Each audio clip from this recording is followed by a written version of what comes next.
Cette meuf a transformé sa douleur en art, elle a fait de ses sourcils une révolution et elle a aimé qui elle voulait sans demander la permission. Aujourd'hui, dans Un jour une meuf, on va parler de Frida Kahlo. Frida Kahlo, c'est une peintre mexicaine, une icône queer, une féministe avant l'heure et une des premières à avoir fait rimer corset médical et style. Frida, elle est née en 1907 au Mexique, mais toute sa vie, elle va dire qu'elle est née en 1910. Pourquoi? Parce que c'est le début de la révolution mexicaine. Elle a voulu que toute sa vie soit politique dès sa naissance.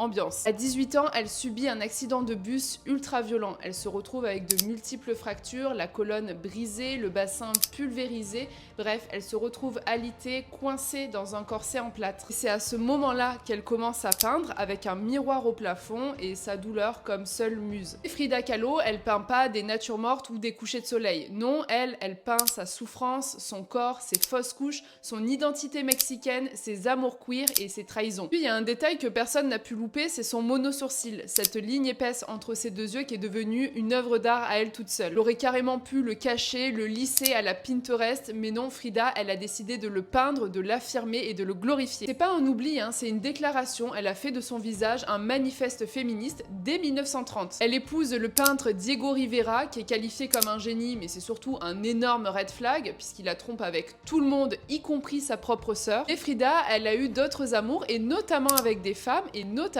avec Joséphine Baker. Je vous ai fait une vidéo sur elle il y a quelques jours. Elle traverse 30 opérations, des douleurs chroniques, des humiliations, mais elle continue de créer et elle va même déclarer « Je me peins parce que je suis souvent seule ». Aujourd'hui, elle est devenue l'icône de tout un monde qui refuse de se taire.